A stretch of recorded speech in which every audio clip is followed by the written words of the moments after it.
story. And it's a weird science one. And this one is brought to you by Garnu, a girls only organic tampon brand. Use the code othergirls10 to get 10% off. Okay, this is brought to you by Women's Health. And I think I've heard people talk about this.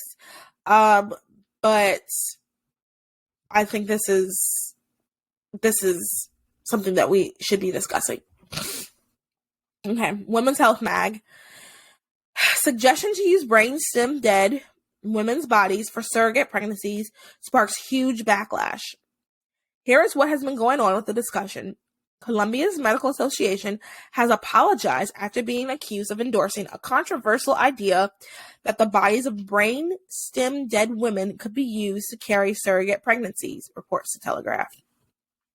The Colombian Medical College published an article which focused on the Colombian Medical College published an article which focused on a November 2022 paper from Norwegian philosophy professor Anna, I cannot pronounce her last name, and whence she argues that using the uteruses of women who previously gave consent but are now clinically brain dead to carry surrogate pregnancies to full term, quote, deserves serious considerations, end quote, and might be thought of in the same way as organ donation.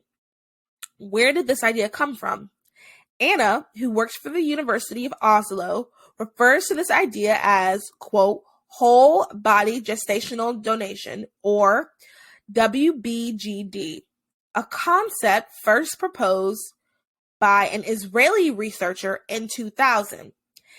In the abstract of her paper, which was published in the journal Theoretical Medicine and Bioethics, the journal Theoretical Medicine and Bioethics, Anna writes, quote, it seems plausible that some people will be prepared to consider donating their whole bodies for gestational purposes, just as some people donate parts of their bodies for organ donation. We already know that pregnancies can be successfully carried to term in brain-dead women. There is no obvious medical reason why initiating such pregnancies would not be possible, end quote. The bodies of brainstem dead women would need to be kept functionally alive using a ventilator, something Anna recognizes as a disturbing prospect, and one which involves treating the patient's dead body as a means to an end rather than an end in itself. This, however, she argues, is already part of our existing process to donate organs from a dead person to an alive one. That's absolutely insane. And this is what I think, this goes to the idea of not understanding the dignity of every human, scientifically. So that's why they have an ethics portion, because scientifically we can do anything. If you just believe that we're just like meat bags that were just placed here randomly, you can do anything to us. Like, why not? Why not chop someone's head off and, sew it on someone else's and see what happens? If that's your whole philosophy, if you just like, we're just here by happenstance, we're just meat bags, we don't have a soul, who cares? Sure, that makes plenty of sense. Go about that logically. But to understand that we are human beings that have a soul, that have a spirit, that were placed here for a purpose, that have dignity, that every human life has value, just using a brain dead woman for a cool experiment, for surrogacy. We can talk about the issues with surrogacy in a second, but just using a woman, that is so ethically, morally wrong. It's disgusting. I think half of me is like, oh my goodness, I can't believe that people would think of this. And the other half of me is like, no, if you just think we're just meatless sacks that just happen to be here without a soul, it tracks. Sure. Why not? Why not, cut someone's toe off and sew it on someone else's toe and see if they can walk the same? Why not, use someone's body for this, use someone's body for that? I mean, that's kind of what Hitler and his people did, right? They just use people's bodies. Let's just see. This is what happens when you don't have that moral background, that background that you get from the Bible. And I'm saying the Bible because that is the philosophy. That is what I believe. I believe the Bible is inerrant. I believe that this is the truth. That's what you get from the Bible. You get from the Bible that humans have value. They have dignity. Like, you can't just throw around, well, this person's body is just, she's not really there. She's brain dead. So let's just pop something in there. Like, how evil, disgusting, unethical. And it just goes to show, like, this is what happens if you don't have that backing, if you don't have that foundation, if you just view human life as just people, just not even people, just meat sacks, blah, blah, blah. We're just here coincidentally, so let's just do what we can while we're here. This is the natural progression. And using their bodies as like surrogates, I mean, we can do a whole episode about like some of the dangers and some of the negatives about surrogacy. But, I'm sure you guys have heard episodes with Katie Faust and how she talks about like how ripping a child from their mother is so right away, it's like emotionally damaging, and like you can have like lasting effects psychologically. This is a body you've been in. Okay, think about this though. I have not done research on what exactly brain dead entails. I'm assuming that your brain is no longer working, you're on a ventilator, and like your heart, I'm assuming like they're having machines do your organs, but like I don't know. I wonder if your soul is still there. Or I don't know. The assumption I'm going to make, you guys let me know what you think. The assumption I'm going to make is that your soul has already left and passed on to either heaven or hell.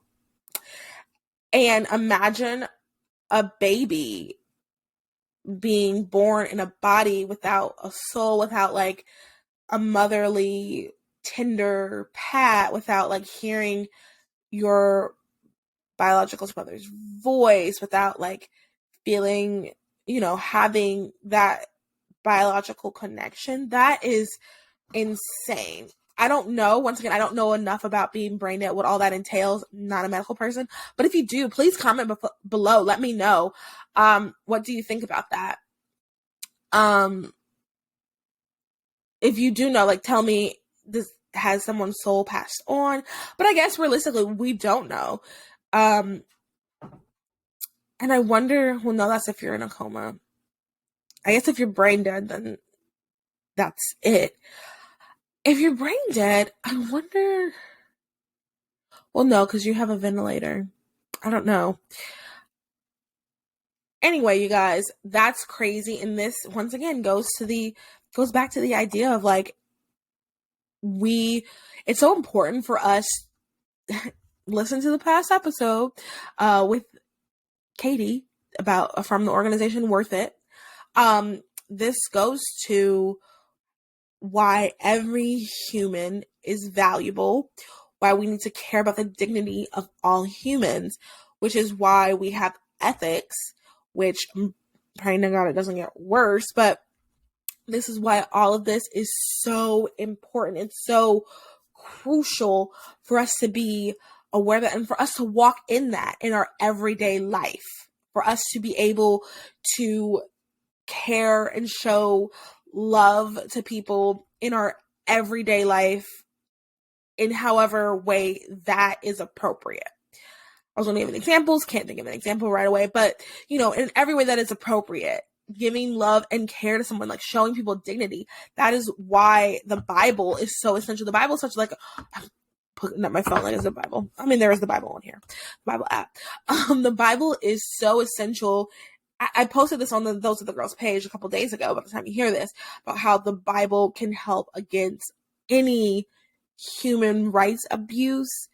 Without this radical idea that each human is valuable, that we're not just these things that can be used and like by all means necessary, by having that radical idea, we're able to treat people in a kind, ethical way.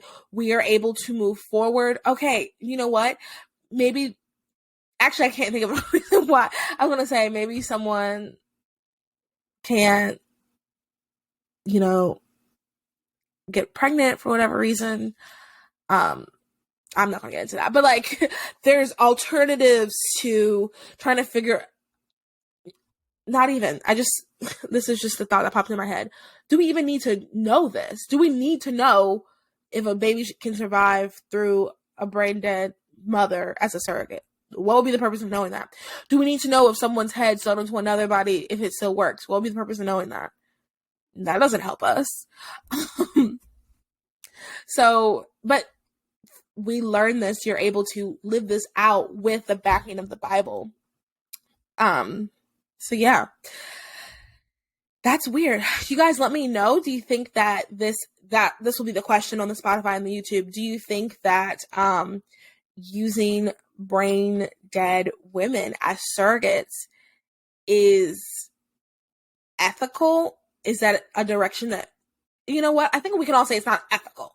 But the question is using brain dead surrogates the direction we need to start moving in for women who are struggling getting pregnant? That's the question. And it's obviously not ethical. And honestly, it obviously goes against the moral backing of the Bible. But if you think that it's okay, I would love to hear your argument.